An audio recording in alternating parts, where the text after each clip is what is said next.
Welcome to week 10 of campaign planning.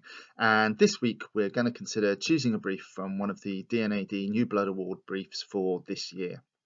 Now, the prerequisite of attending the seminar is that you need to have gone through all of the briefs and you need to have selected 3 that you might be interested in actually undertaking for your final assessment. Then in the seminar, we're going to work out how to rationalize these down to the final one that you choose. But as you do this exercise, there's a number of questions I want you to have in your mind as you're going through the briefs. So the first of these is the brand one that you're familiar with? If it's an unfamiliar brand, you're probably going to have to do a little bit of research about the organization, the brand context to really give you a sense of where the brand is. You might also want to look at some of their previous advertising, but then that would be true whatever the briefs are. It's also probably worth looking at some of the competitors' advertising as well, if nothing else, to make sure that you steer away from anything that might be similar to what's already been done. The second question is the brand one that you're actually interested in? You're more likely to have better creative ideas if it's a brand that is actually of interest to you. It's more difficult to come up with creative solutions to something if you're less interested in it. So it might not be one that you're particularly familiar with, but it might be one that's definitely in an area that's of interest to you.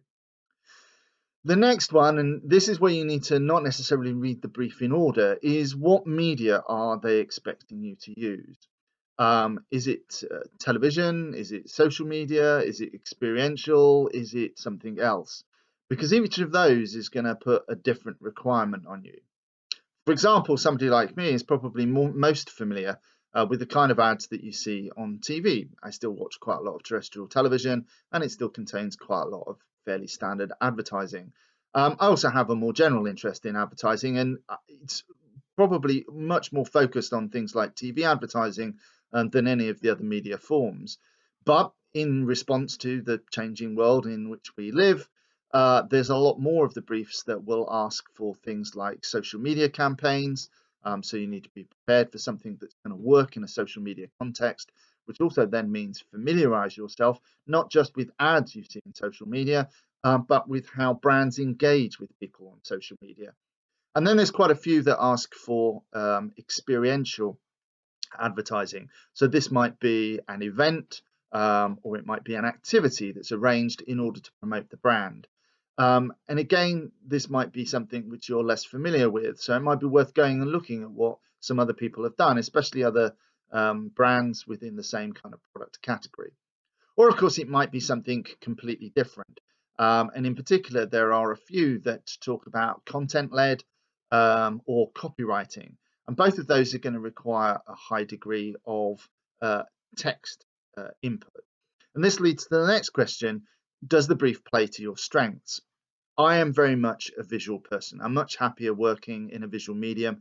So something that relates to branding, visual identity, or more standard forms of advertising, TV and print, is going to work much better for me.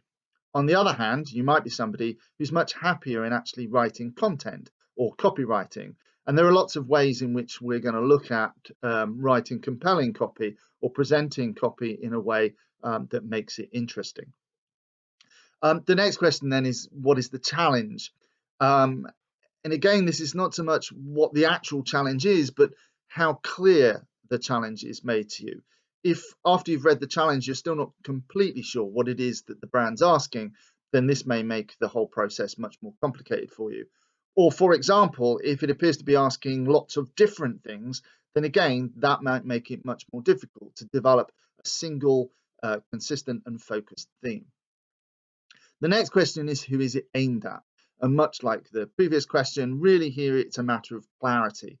If we start talking about lots of different groups of people, then that's going to make it much more difficult for you to generate an idea. Or you're going to have to make decisions about who you're actually talking to.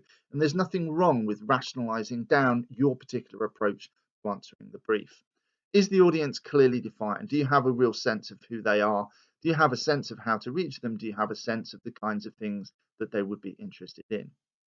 And lastly, does the brief actually fire off your imagination? Does it make you already start to think about various different things? Does it present images in your mind? Does it suggest stories? Can you picture maybe how things might work, or have some initial ideas as to the kinds of things that might possibly be involved? You don't have to make any decisions at this stage, and in fact, it's helpful not to make any decisions. We're going to be spending quite a long time just generating ideas and not really editing them at all, because the more ideas you have, the more likely it is that your final idea is going to be a strong one. If you read the brief and, to be honest, nothing is jumping into your head, then it may be best to move on to something else.